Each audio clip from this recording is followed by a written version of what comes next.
Bonjour à tous, aujourd'hui j'ai le plaisir de vous retrouver pour une nouvelle recette, tarte caramel fruits secs.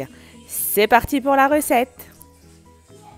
Pour la pâte brisée, on va avoir besoin de farine, de beurre, de poudre d'amande, de sucre vanillé, de sel, un œuf et du sucre glace. C'est parti pour la préparation. On va avoir besoin d'un bol. On y met le beurre. Donc on le travaille pour le rendre un beurre pommade. Comme ceci. On y rajoute la poudre d'amande, le sucre glace, le sucre vanillé, une pincée de sel,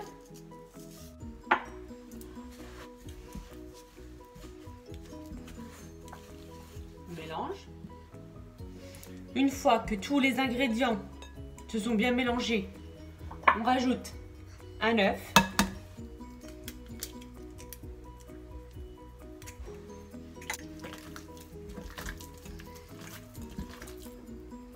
puis la farine.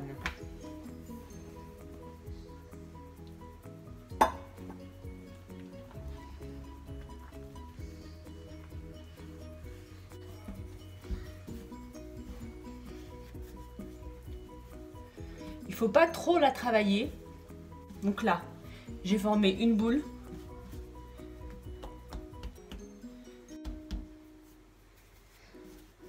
Donc là, je vais la recouvrir d'un film alimentaire et je vais la placer 2 heures au frigo. Et on se retrouve pour la suite. À ce stade de la recette, on va fariner notre plan de travail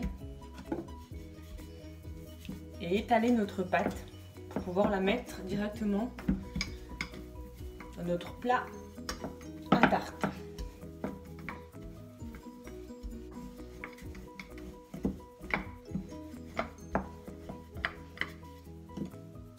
Une fois que votre pâte est bien étalée,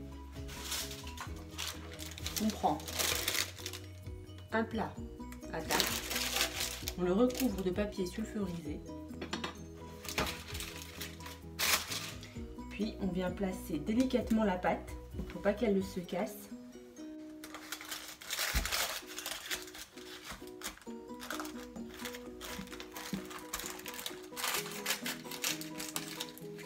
Donc notre pâte est prête, on l'a mise dans le moule.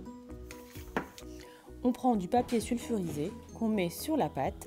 Pour ne pas que la pâte gonfle, on y met quelque chose de lourd, comme des pois chiches, des haricots blancs. Et on enfourne à 180 degrés pendant environ 20 minutes.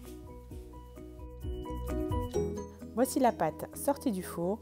Maintenant, on va passer aux ingrédients. Pour ceci, il nous faut du sucre, de la crème liquide, du beurre, une pincée de sel et des fruits secs. Dans une casserole, on va mettre le sucre,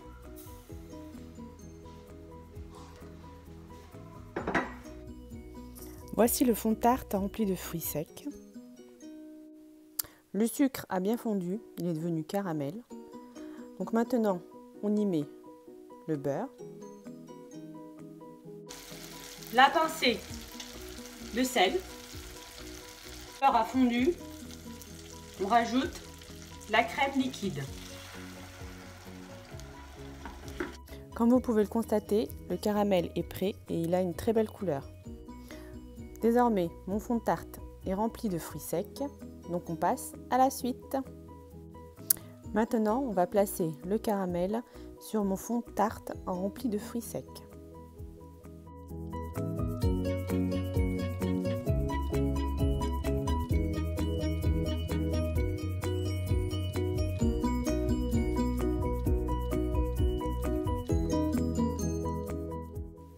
Voici le résultat après avoir mis le caramel sur le fond de tarte. On place au frigo entre 2 et 4 heures pour que le caramel puisse tenir. Petit conseil, Avant de mettre le caramel sur le fond de tarte, goûtez-le parce que si vous laissez le caramel trop cuire, il peut être amer. Donc avant de le mettre, goûtez-le. Ma tarte est prête à être dégustée, je vous souhaite un très bon appétit. Je vous dis à très bientôt dans une prochaine vidéo. N'oubliez pas de vous abonner et de mettre un j'aime. Les ingrédients se trouveront en barre d'infos et à très bientôt. Ciao ciao!